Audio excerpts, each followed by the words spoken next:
Big Lies in a Small Town. Are you ready?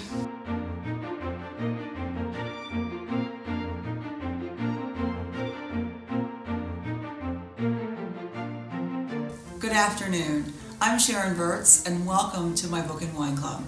We are filming today in my drawing room at Selma, which is my home just outside of Leesburg, Virginia. Because of the coronavirus crisis, we are unable to have all of the folks that are usually here with us in our meetings because the social distancing and the orders that we have to stay at home. So we're doing this remotely, and you'll see some of our colleagues, my colleagues, dial in a little while and give you some of their thoughts on our book for the month of April, Diane Chamberlain's Big Lies in a Small Town. I hope all of you had a chance to read it and enjoyed the book as much as I did. I chose this book because I was looking for a lighter read this month, and also because it was both historical fiction and it had this murder mystery thing going on in it.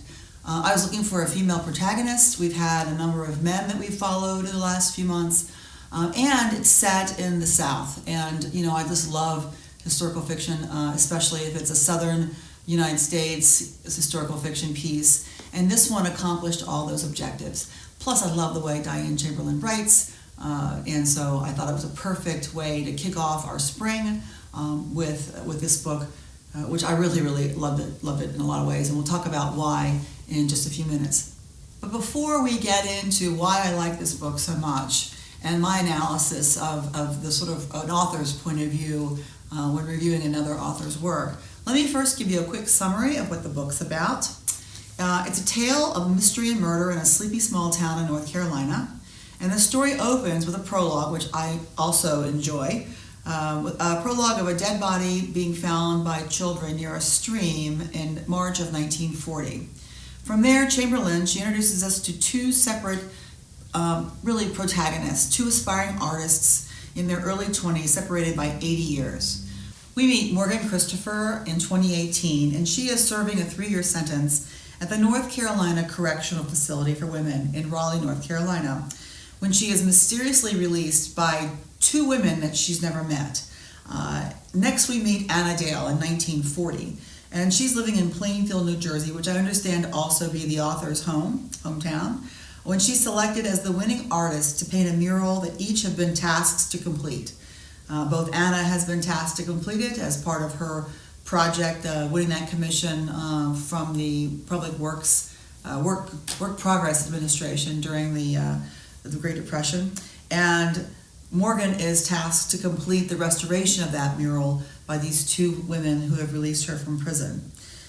It's set in alternate points of view and dual timelines, and we hear both stories as this mystery of what happened to Anna and what happened to this mural is uncovered. Let's talk for a moment about our two protagonists, Anna Dale and Morgan Christopher. The book opens with Morgan's point of view, and what I found interesting the way Diane Chamberlain did this is that our main protagonist, which was Morgan Christopher in 2018, it's written in first person. And the Anna Dale part of the story, which is the 1940 character, she's written in third person. And so you get that sort of delineation on who's talking as you go, which was very helpful for me. Both protagonists, while this story is a sort of a plot around, what happened to the mural and why was it painted this way, and what is the link that Morgan Christopher has to this mural. Why was she chosen by the Jesse, who was the famous artist that sort of commissioned her release from prison and commissioned her to actually do the restoration of this mural? It's about that, of course, but it's also sort of a coming-of-age story of both women. It's really about the two of them learning to accept responsibility for what they were actually responsible for and nothing more. Anna Dale was convinced that maybe she had something to do with her mother's suicide, and she didn't. But she had to come to that on her own. Morgan, wasn't responsible for the accident, but she took responsibility for it, and then she blamed herself. And even the time served that she had when she was in prison for it didn't really help her learn how to forgive herself and how to let herself off the hook and how to move forward. And I thought both of their characters in that aspect of sort of women, strong women, independent women, learning to accept accountability, responsibility, but not so much that they blame themselves and they waddled in guilt, like a lot of women, in some of these books can actually do. They were able to rise above it, and I thought it was a really interesting aspect of this story that I really enjoyed. I was more drawn to Anna Dale, I think, because of the time period in which she was living in 1940, when women had just barely had the right to vote and were certainly not in a position in society during the Great Depression to be breadwinners. Just to find her being so strong and being able to stand up to what she stood up with or stood up to in the book, I thought that was, she was more my kind of gal. She spoke to me in a lot of ways, but I think she had the less growth. She had the most to get over, the most to work through. Morgan was the character that had the most growth, and therefore she was our true protagonist / hero of the story. Both women were very, very compelling to me. So I asked each of you if you could tell me who your favorite gal was, if you had one, and love to hear your views on that. I would have to say that I am Team Anna. I really loved her character, more so than I did Morgan. But when I reflect on my favorite scenes, most of my favorite scenes involve Morgan. But I think it's all of the characters surrounding Morgan, because I really did feel more, I felt more drawn to Anna. As I look at the hero's journey of both Anna and of Morgan, I'm intrigued by sort of what each protagonist wanted at the beginning of the story versus what they ended up getting for themselves and learning and discovering about themselves at the end.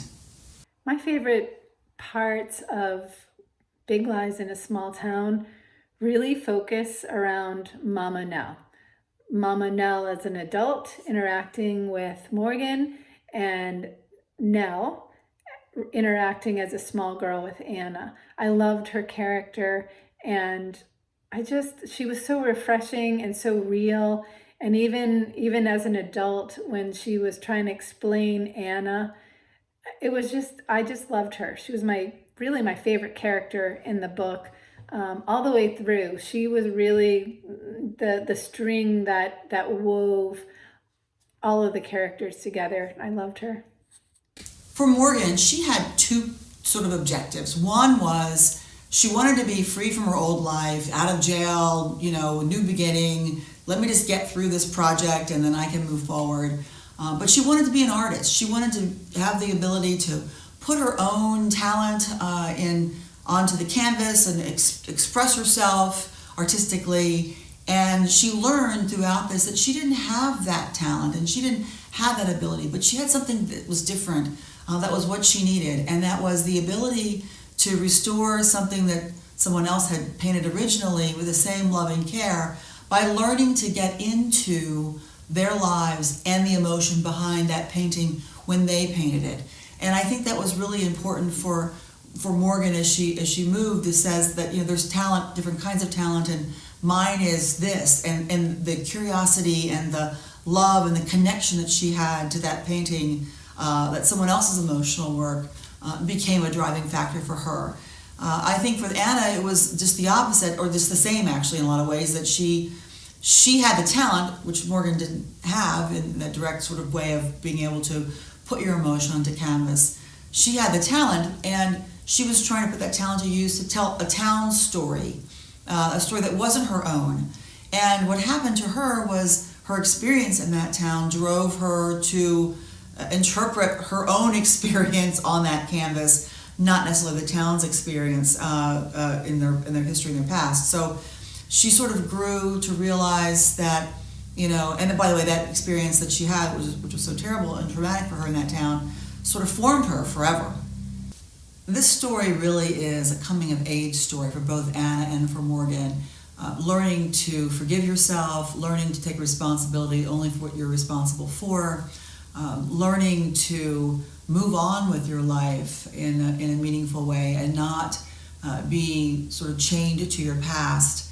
And I think that sort of story of self-acceptance, self-forgiveness, and then of course the building of self-confidence really is what drove sort of the narrative, especially for Morgan, but for Anna as well.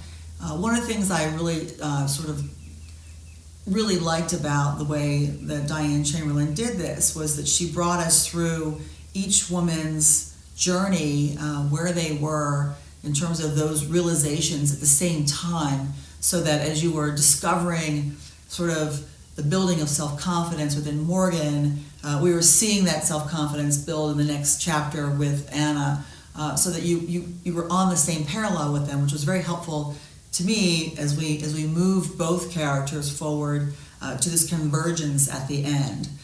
So let's just talk about the ending for a second. If you haven't read the book, oftentimes in these recordings that we do, we're going to spoil it for you, and if you're not interested in knowing how it ends, because you want to read it first, then now's a good time to cut us off.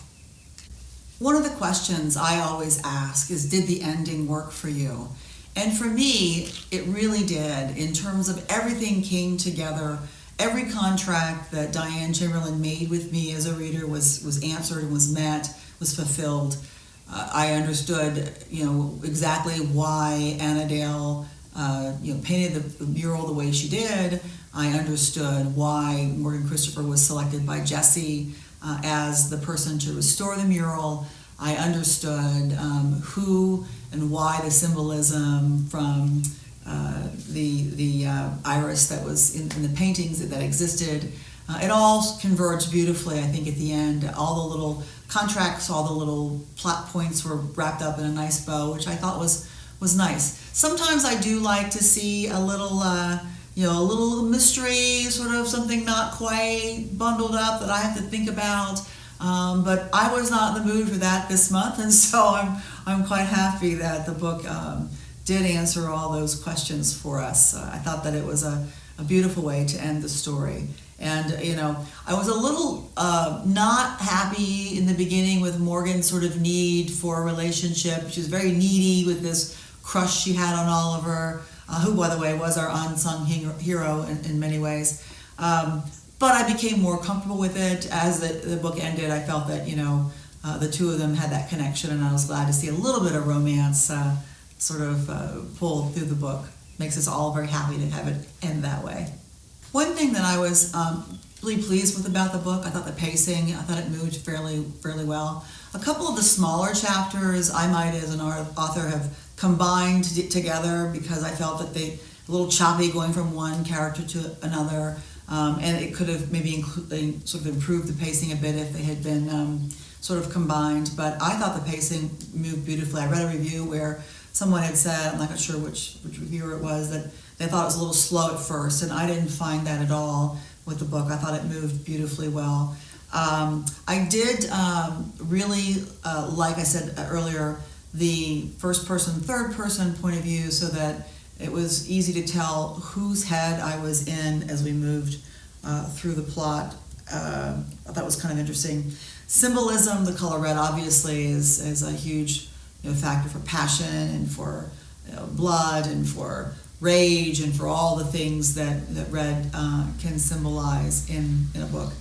One thing I'd like to sort of point out that I thought was done beautifully in this book was the sense of place and time that Diane Chamberlain created with this novel. We are there in Edenton, North Carolina in 1940, just as much as we're there in 2018. And when you do a fabulous job like that, describing a place and putting your readers there, it really almost becomes another character in your book, the scene itself. And so I think the way she treated the setting was done quite well, and it was one of the reasons I think I was so drawn to this narrative. I think her writing style, Miss Chamberlain's writing style, is very thoughtful. I always like to ask you all in one word, how would you describe her writing style? And I think it's thoughtful. I think she took time and attention to bring us along the journey, making sure we didn't get lost, didn't assume that we knew too much, but also didn't assume that we were stupid, which sometimes authors can do. I think she did a nice job of balancing those two things, so I wasn't lost, and that that the writing itself was done in a way in which we were there with both characters, drawn to both of their stories and both of their journeys. So at the end of these things, I always like to ask everyone to sort of rate the book on a scale of 1 to 5. And as you all know, I've not yet given a 5 because it's got to be a perfect novel for me to do that. I didn't give my own work a 5. So this is a 4.8. I think Diane did a fabulous job in writing this story. And, I can't recommend it enough to folks if you're interested in a great mystery / historical fiction piece set in the South. This is your read. I really enjoyed Big Lies in a Small Town. It was a very good book, well written. I would give it a 4.5 out of 5. That's my highest mark so far. I just really liked how the whole story was woven together. And I liked the characters that were used to bring these two women together, and especially how they were brought together at the end. I'm usually not a fan of the buttoned-up ending, but this ending made me so happy. I just loved this lost soul girl, Morgan, finally having somebody who I know the next chapter was going to be a woman who loved her. So thank you guys for joining me on a Saturday. We'll be back next month. I'll announce our selection on next month's read at the end of this month, which will be, I guess, April 30th on Thursday, maybe. But till then, thank you guys for tuning in and have a great weekend.